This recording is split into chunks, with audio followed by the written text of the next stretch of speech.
श्री शिवाय नमस्तुभ्यम। हर हर महादेव। पंडित प्रदीप जी मिश्रा द्वारा श्री हनुमान शिव महापुराण कथा हापुड़ उत्तर प्रदेश में शुरू हो गई है।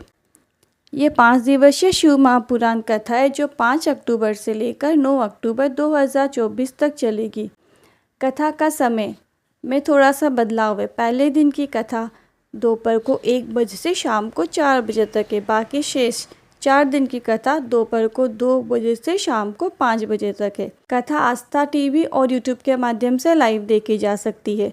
आज 5 अक्टूबर 2024 पहले दिन की कथा पूर्ण हो चुकी है। कथा में गुरुजी ने 3 विशेष उपायों की जानकारी दी, जिसमें से पुरुष मृगा वाला बिल्कुल नया उपाय की जानकारी दी जो आज से पहले गुरुजी ने कभी नहीं बताया।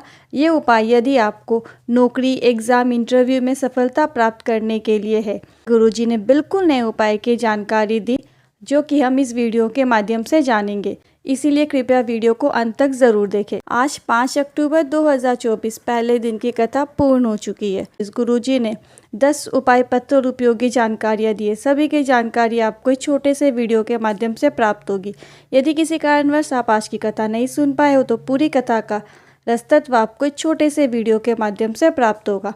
आइए शुरू करते हैं। कथा शुरू करते ही गुरुजी ने कहा, अभी तक आपने जितनी भी शिव महापुराण कथा सुनी है, शिव का वर्णन सुना है, पर नवरात्रि के अवसर पर आप इस शिव महापुराण कथा में शक्ति का वर्णन भी सुनेंगे।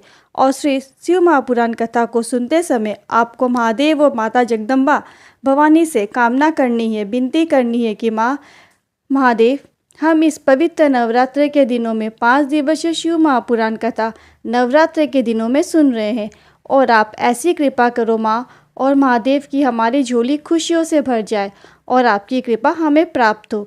बढ़ते कथा की दूसरी विशेष जानकारी की ओर गुरुजी ने कहा, पहले भी कहा है कि घर छोड़कर, रिश्ते नाते को तोड़कर, जंगल या नदी के घाट में पहुंचकर भगवान मिले, ऐसा नहीं है। संत अगर 1000 माला जपेगा और उसे जितना पुण्य मिलेगा उतना पुण्य घर में रहने वाले को एक बार हृदय से राम राम राम नाम का जाप, कृष्ण नाम का जाप या शिव नाम का जाप कर लेने से उतना पुण्य प्राप्त हो जाता है। अर्थात अगर आप ग्रस्त जीवन में रहकर भी भगवान का नाम जाप करते हैं, भगवान को याद करते हैं, तो आपको फल की प्राप्ति अधिकता में होती है। बढ़ते हैं कथा की तीसरी विशेष जानकारी की ओर। गुरुजी ने कहा, मन में सुखी सुखी है, मन का दुखी है दुखी, हंस लो खिलखिलाकर, नहीं तो दांत निकलेंगे हिल हिलाकर। बढ़ते हैं कथा की चौथी विशेष जानकारी की ओर। गुरुजी ने कहा, शिव महापुराण की कथा कहती है, अगर आप भोलेनाथ को 1 लोटा जल चढ़ाने नहीं जा पा रहे हो, आप शिव मंदिर नहीं जा पा रहे हो, या फिर आप मंदिर से 1 लोटा जल के आने वाले मुख का दर्शन भी कर लेते हैं तो आपको असमग्र यज्ञ का फल प्राप्त हो जाता है। बढ़ते हैं कथा की 5वीं विशेष जानकारी की ओर। सुनीता जी पत्र लेकर आई, मेरा बेटा पिछले 5 साल से सरकारी नौकरी के लिए प्रयास कर रहा था, पर कहीं पर भी उसकी नौकरी नहीं लग रही थी। सभी के ताने सुनने के कारण उसने प्राइवेट नौकरी करने का मन बना लिया। तभी मेरी बहन ने शिवरात्रि में पार्थिव शिवलिंग का पूजन का महत्व बताया और बताया कि शिहोर वाले गुरुजी ऑनलाइन अभिषेक करवाते हैं। मैंने अपने बेटे से भी करवाया और कोसी कला की कथा हमने एक दिन जाकर कथा पंडाल में बैठकर सुनी और मैंने बेटे को कहा था, जब गुरुजी श्री शिवाय नमस्तुभ्यम बोले तब तुम अपनी कामना कर लेना, और बेटे ने ऐसा ही किया। आप कहते हैं ना गुरुजी कि महादेव 3 महीने में देते हैं, मेरे बेटे को तो उन्होंने 3 दिन में दे दिया। मेरे बेटे की नौकरी लग गई है, इसी का आभार व्यक्त करने कथा पंडाल में आई हूँ। बढ़ते हैं कथा के 6ठी विशेष जानकारी की ओर। एक पत्र आया जिसमें लिखा था, 14 साल हो गए शादी को पर संतान की प्राप्ति नहीं हुई। डॉक्टर ने पेट में रसोली मतलब गांठ बता दी, दवाइयाँ खाने को दिया, खाने के बाद भी आराम नहीं मिला। बाबा के मंदिर में जाना शुरू किया और प्रदोष काल में दीपक लगाना शुरू किया। आप कहते हैं ना, प्रदोष काल में बाबा के मंदिर में दीपक लगाना चाहिए और सफ़ेद आंकड़े की जड़ का प्रयोग करना चाहिए। बाबा अवश्य सुनते हैं, हमने भी ऐसा ही किया। मुझे पुत्र रत्न की प्राप्ति हुई है, इसी का आभार व्यक्त करने कथा पंडाल में आई हूँ। बढ़ते हैं कथा की 7वीं विशेष जानकारी की ओर।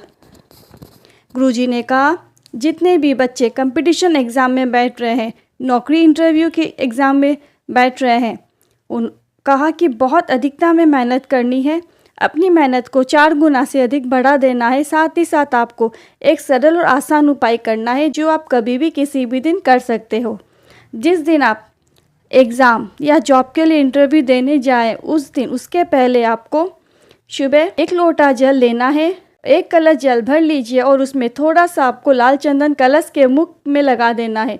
आपको कहाँ लगाना है?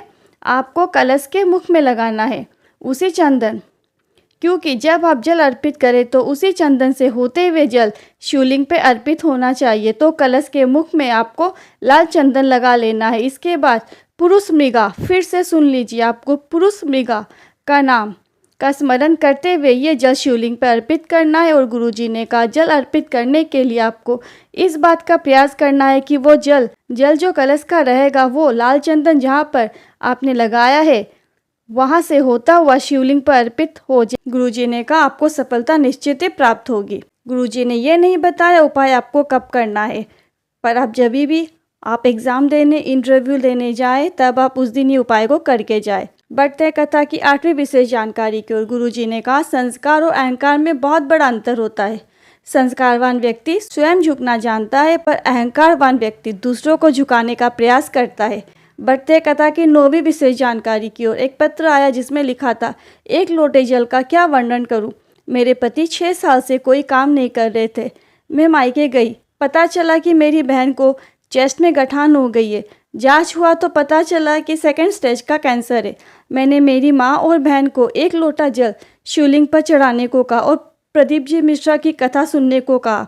बाबा से निवेदन किया कि मेरे पति की जॉब लग गई, मेरी बहन ठीक हो गई तो मैं पैदल चलकर कथा पंडाल तक आऊँगी, और मेरे पति की नौकरी लग गई है और मेरी बहन भी ठीक हो गई है, इसलिए मैं कथा पंडाल तक पैदल चलकर आई हूँ। इसी का आभार व्यक्त कर रही हूँ। बढ़ते हैं कथा की 10वीं और अंतिम जानकारी की ओर। लक्ष्मी जी पत्र लेकर आई। 2012 में ब्लड कैंसर हो गया था। मेरा इलाज शुरू हुआ, मैंने दवाइयाँ खाना शुरू किया और मेरा शरीर शिथिल होने लगा।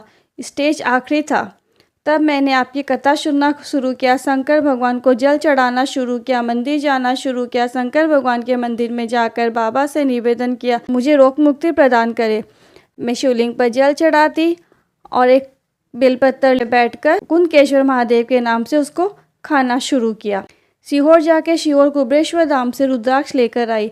रुद्राक्ष का जल शिवलिंग पर अर्पित करना शुरू किया और थोड़ा सा प्राप्त करके उसका आचमन करने लगी। मैं पूरी तरह से स्वस्थ हो गई हूँ, पूरी तरह से ठीक हो गई हूँ। इसी का आभार व्यक्त करने कथा पंडाल में आई हूँ। आज के उपाय से जुड़े यदि आपके मन में कोई क्वेश्चन है, कोई क्वेरी है तो आप नीचे कमेंट बॉक्स के जरिए पूछ सकते हैं। वीडियो ज़रा भी उपयोगी लगा हो, ज़रा भी हेल्पफुल लगा हो, सबके साथ शेयर करें। वीडियो को पूरा देखने के लिए बहुत बहुत थैंक यू। अब यहाँ तक आए हो तो कमेंट में महादेव का कोई सा भी प्यारा सा नाम ज़रूर लिखें। फिर मिलती हूँ नए वीडियो के साथ। श्री शिवाय नमस्तुभ्यम। हर हर महादेव।